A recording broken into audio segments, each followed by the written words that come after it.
Real estate రంగంలో 36 సంవత్సరాల సుదీర్ఘ అనుభవం ఉన్న ఎన్ఎస్ఆర్ డెవలపర్స్ వారి కనుమ శుభాకాంక్షలు. మీ నల్లమల్లి శ్రీనివాసరావు. ఒక కుటుంబం అన్ని రకాల రిజర్వేషన్ పొందింది అని చెప్పి మీరు చెప్తున్నారు. ఇన్ఫాక్ట్ ఒక వేదిక మీద నేను చూసాను, మీరు చెప్తున్నటువంటి ఆ కుటుంబం ఏదైతే వివేక్ గారిని టార్గెట్ చేసి మాట్లాడుతున్నారో, ఇంతవరకు అసలు రిజర్వేషన్ ఫలాలు నేను పొందలేదు, ఎక్కడ ఉద్యోగ అవకాశాల కోసం కానివ్వండి, ఎక్కడ కూడా రాజకీయంగా నేను నా రిజర్వేషన్ ఉపయోగించుకోలేదని చెప్తున్నారు ఆయన. మీరు ఒక్కసారి గమనించండి, రాజకీయ రిజర్వేషన్లు ఒకసారి మనం మాట్లాడుకుంటే వాళ్ళ నాన్న ఎప్పుడు ఎంపీ, ఎప్పుడు కేంద్ర మంత్రి అయ్యిండు, మీకు ఐడియా ఉందా? ఓకే, ఎప్పుడో అయ్యిండు కదా, మీరు చిన్నప్పుడు అయ్యిండు, మీరు పుట్టినరోజు లేదో నాకు తెలియదు అనుకుందాం.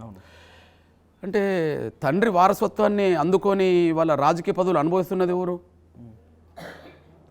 తండ్రి పలుకుబడితోటే కదా ఆయన తర్వాత మళ్ళీ తీసుకుంటున్నది, ఆయన బతికినప్పుడే తీసుకున్నారు కదా. ఆ కుటుంబానికి రాజకీయ నేపథ్యం రిజర్వేషన్ ఉండి వచ్చిందా, రిజర్వేషన్ కాకుండా వచ్చిందా? వాళ్ళ అన్న ఇప్పుడు జనరల్ సీట్లో ఎమ్మెల్యే అయిందా, బెల్లంపల్లి రిజర్వేషనా వేసి, ఇప్పుడు తను ఎమ్మెల్యే అయింది చెన్నూరు జనరలా రిజర్వేషనా, తన కొడుకు ఎంపీ అయింది పెద్దపల్లి రిజర్వేషనా జనరలా? మళ్ళీ రిజర్వేషన్లు మేము ఉపయోగించుకోకుండా వచ్చిందంటే వాళ్ళ తండ్రి ఎక్కడి నుండి వచ్చిండు? తండ్రి పోటీ చేసింది ఏ జనరల్ సీట్లో పోటీ చేసిండు? తను వాళ్ళ అన్న వాళ్ళ కొడుకు ఇప్పుడు ఎక్కడ పోటీ చేసిండ్రు? రిజర్వేషన్ కదా. మళ్ళీ రిజర్వేషన్ ఉపయోగించుకోలేదంటారు. రిజర్వేషన్లు ఉపయోగించుకోవడం మొదలుపెట్టిన తర్వాత వాళ్ళు ఆర్థికంగా బలపడ్డారా లేదా?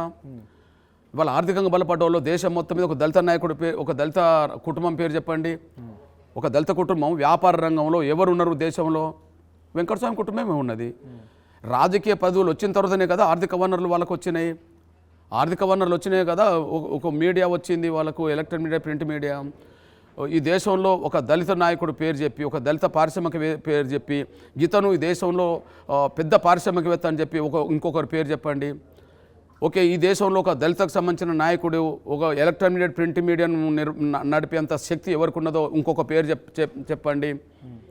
ఈ దేశంలో ఏకకాలంలో చట్టసభలో 3 పదవులు పొందేంత స్థాయికి ఆ కుటుంబం వచ్చింది. ఇప్పుడు ప్రజెంట్ కాంగ్రెస్లో ఉన్నారు. కాంగ్రెస్లో ఉంటే కాంగ్రెస్ ఎవరి చేతులు ఉన్నది అంటాం? ఒక సోనియా గాంధీ, రాహుల్ గాంధీ అంటున్నాం. అవును, కాంగ్రెస్ పార్టీ ఇప్పుడు వాళ్ళ చేతులు ఉన్నది అంటున్నాం కాబట్టి వాళ్ళకు 3 పదవులు ఉన్నాయి ఇప్పుడు ఏకకాలంలో.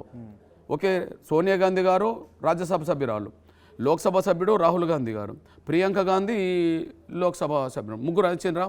మళ్ళీ ఆ తర్వాత దక్షిణాదికి రండి, దేశంలో ఇంకొకరికి ఏ కుటుంబానికి 3 పదవులు లేవు ఏకకాలంలో. మళ్ళీ దక్షిణాదికి రండి, ఇప్పుడు మల్లికార్జున ఖర్గే ఉన్నాడు, ఆయన కూడా ఎస్సీ మాలా అని చెప్పబడుతుంటుంది వీళ్ళు. ఒక ఆయన ఎవరు ఇప్పుడు? రాజ్యసభ పక్ష నాయకుడే కదా, కాంగ్రెస్ అధ్యక్షుడే కాదు, రాజ్యసభ పక్ష నాయకుడే కదా. పోనీ వాళ్ళ కొడుకు ఎవరు? ప్రియాంక ఖర్గే, ఆయన మంత్రి కదా సిద్ధరామయ్య గవర్నమెంట్లో. పోనీ వాళ్ళ సొంత బిడ్డ భర్త అల్లుడు ఎవరు? గుల్బర్గా ఎంపీ కదా. ఓకే, మళ్ళీ తెలంగాణకు రండి, తెలంగాణలో ఏకకాలంలో 3 చట్టసభలో పదవులు పొందేంత శక్తి ఎవరికి ఉన్నది? రెడ్లకున్నదా?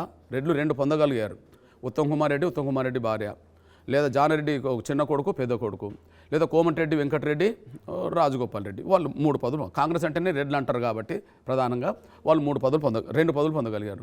ఆ 2 పదవులు మాలలు కూడా పొందారు కదా, మల్లు బట్టి విక్రమార్క, మల్లు రవి. కానీ 3 చట్టసభలో పదవులు పొందేంత శక్తి ఇంకెవరికి వచ్చింది? మన ఆ కుటుంబానికి వచ్చింది కదా. మీరే అన్నట్టే బెల్లంపల్లి ఎమ్మెల్యే రిజర్వేషన్ నుంచి గెలిచిందే కదా, చెన్నూరు ఎమ్మెల్యే రిజర్వేషన్ నుంచి గెలిచిందే కదా, పెద్దపల్లి పార్లమెంట్ సీట్ రిజర్వేషన్ కదా. అది వాళ్ళ శక్తి గురించి మాట్లాడుతున్నా.